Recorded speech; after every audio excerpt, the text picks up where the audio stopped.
मुनियों ने पूछा है प्रभु एक बात हमको जानना है, आप हमें ये बता दीजिए, आपने तो सुखदेव जी द्वारा भागवत कथा सुनी, लेकिन सुखदेव जी महाराज के गुरु जी कौन है?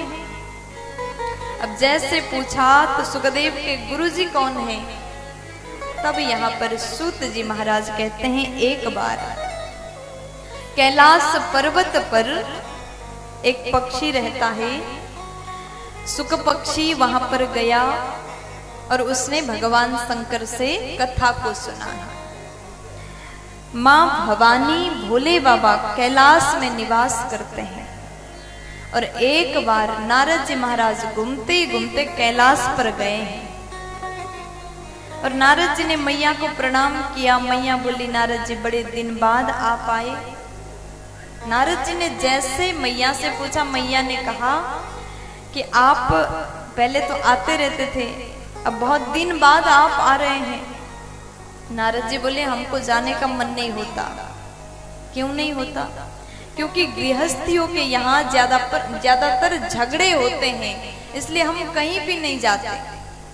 मैया बोली हमारे यहाँ ऐसा कुछ भी नहीं होता, हम लोग झगड़ा नहीं करते हैं। और जैसे बताया उसके बाद में माता जी कहते हैं हमारे यहाँ कभी हम झगड़ा नहीं करते। नारद जी बोले सच में? मैया बोली हाँ बिल्कुल, हम लोग सदैव मिल के रहते हैं, कभी झगड़ा नहीं किया। तो जैसे मैया ने बोल दिया, नारद जी बोले तो प्रभु मैया ऐसा क्या है जिसके कारण आप लोग झगड़ा नहीं करते? तो माता जी कहते हैं जब हम एक दूसरे को मन की बात बताते हैं ना तो झगड़ा कम होता है।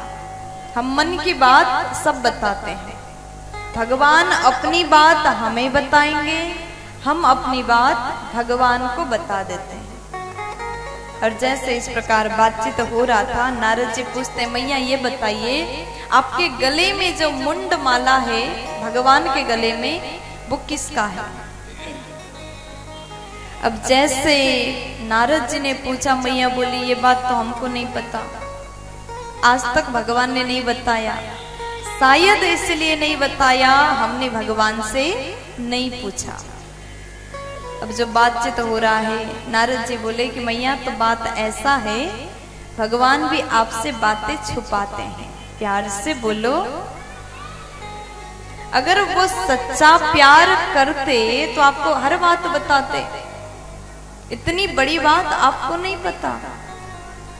इतना कह करके नारद जी चल दिए और मैया को चिंता हो रही, इतनी बड़ी बात आज तक भगवान ने हमको नहीं बताया। बैठ करके उनको चिंता हुआ, क्रोध में बैठी, कोप भवन में बैठी। तब उसके बाद में भगवान जैसे आए, भगवान ने पूछा देवी क्यों नाराज हो, क्या बात है, आपको किस बात की चिंता हो रही है? तब मैया बोली आपने कहा था कि हम हर बात बताते हैं, इतनी बड़ी बात आज तक आपने हमको नहीं बताया। भगवान बोले देवी आपने कभी पूछा ही नहीं था, इसलिए हमने नहीं बताया। तब मैया बोली प्रभु ये बताइए मुंडमाला किसका है? भगवान बोले आप ही का है, आपके याद में हम ये मुंडमाला धारण करते हैं। तो उसके बाद भगवान ने मैया को सारी बातें बताएं। मैया बोली क्या आपकी मृत्यु नहीं होती? भगवान बोले हम कभी मरते नहीं, क्योंकि हमने अमर कथा सुन रखा है। मैया ने जिद किया अमर कथा सुनने की, तो उसके बाद में अमरनाथ में जाकर के भगवान शंकर ने माता जी को अमर कथा श्रवण पान कराया। कथा सुनने से पहले वहां जितने भी पशु पक्षी थे ना सबको भगा दिया। एक अंडा था, उस अंडा को रहने दिया और जैसे कथा प्रारंभ हुआ अंडा नीचे गिरा, वहां से एक पक्षी प्रकट हुआ और वही पक्षी आसन के पीछे बैठ करके भागवत कथा रूपी अमृत को श्रवण पान कर रहा है। भगवान ने कहा था मैया से कि बीच बीच में ओम बोल देना। अब मैया ओम ओम ओम उच्चारण करती जा रही हैं बीच बीच में। और जैसे मैया जी कथा सुनते सुनते सो जाती है, पक्षी ने सोचा मैया सो गई, अब हमें क्या करना चाहिए, अब भगवान तो कथा बंद कर देंगे। तो उसके बाद में माता जी तो सो गई, पक्षी ने मैया के आवाज में ओम ओम उच्चारण करना प्रारंभ किया। अब कथा पूर्ण श्रवण कराया, भगवान ने अंत में जयकारा लगाया, बोलिए भागवत भगवान की। अब उसके बाद जैसे जयकारा हुआ मैया जी जाग जाती है। तब बोली प्रभु आगे क्या हुआ, आगे की कथा हमें सुनाइए। तो उसके बाद में भगवान शंकर बोले देवी हमने तो सब बता दिया, क्या आपने नहीं सुना? तब उसके बाद भगवान बोले हमने पूरी कथा सुनाई। मैया बोली प्रभु हम तो सो गए थे इसलिए कथा नहीं सुन पाए। तो भगवान ने कहा तो ओम उच्चारण कौन कर रहा था? इतने में पीछे से पक्षी उड़ गया, वहां से चला गया। भगवान त्रिशूल लेकर के पीछे पीछे दौड़े। व्यास जी की पत्नी केस को सुखा रही थी, छत पर बैठ करके नींद आ रही है, जमाई लिया और जैसे मुख खुला पक्षी भीतर प्रवेश कर गया। भगवान त्रिशूल लेके खड़े हैं, जैसे पक्षी बाहर आएगा हम तुरंत मार देंगे। इतने में व्यास जी आए, व्यास जी ने देखा प्रभु आप इतने दिन बाद दर्शन दिया, वो भी ऐसा रूप में। व्यास जी ने कहा भगवान ने सारी बातें बताए, आपके जो पत्नी है उनके मुख से एक पक्षी चोरी से भागवत सुन के प्रवेश कर गया, इसलिए आज हम उसको छोड़ेंगे नहीं, मार देंगे। अब यहाँ पर भगवान शंकर बाहर इंतजार कर रहे। पक्षी ने सोचा कि आप इंतजार करिए लेकिन हम बाहर आने वाले नहीं हैं, प्यार से बोल दीजिए ना। पक्षी कहता है अगर आप वहां इंतजार करोगे हम तो यहीं पर समाधि में बैठ जाएंगे। व्यास जी ने समझाया कि महाराज अगर आप स्वयं इसको मार दोगे, इसने चोरी से, भले ही चोरी से कथा सुना, अमर कथा तो सुन लिया ना, अगर आप इसे मार दोगे तो अमर कथा की महिमा क्या रहेगी? भगवान बोले बात तो ठीक है, मैं इसे नहीं मारूंगा। तुरंत भगवान अपने धाम में चले गए। तब उसके बाद में व्यास जी ने कहा कि बेटा जल्दी बाहर आ जाओ, तुम्हारी माँ को कष्ट हो रहा है, तकलीफ हो रही है। जैसे खूब बुलाया मनाया, तब जाकर के सुखदेव जी महाराज, भगवान ने स्वयं कहा कि बेटा तुम बाहर आओ, थोड़ी देर के लिए मेरी माया तुम्हारे ऊपर कोई प्रभाव नहीं डालेगी।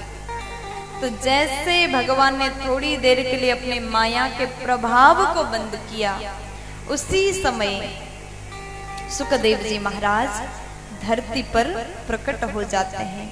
बोलिए सुखदेव भगवान की जय हो।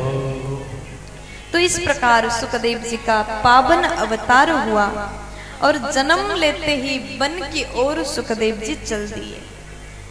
12 महीने तक मां के गर्भ में रहे।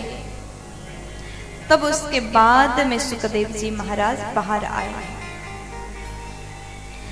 आगे सुखदेव जी के पावन कथा को श्रवण पान कराया, कैसे प्राकट्य हुआ ये कथा सुनाया।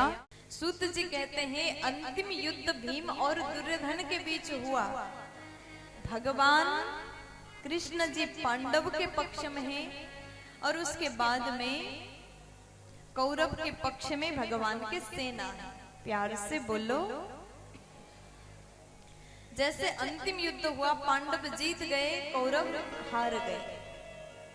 तो उसके बाद में हुआ क्या, सूत जी महाराज बता रहे हैं जैसे पांडव जीत गए ना, तो भगवान बोले कि जिस दिन विजयी मिलती है उस दिन शिविर में रहना उचित नहीं है, चलो आप लोग हमारे साथ में थोड़ा दूर चलो।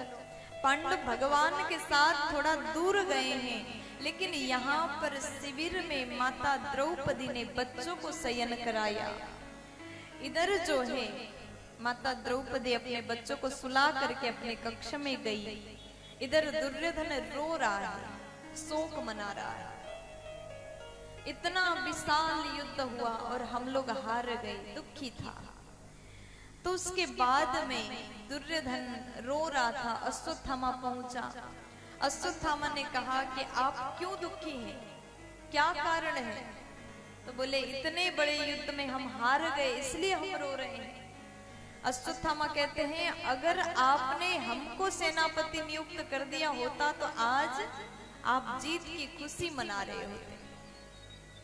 अब जैसे दुर्योधन की बात अश्वत्थामा ने सुना, अश्वत्थामा की बात दुर्योधन ने सुना।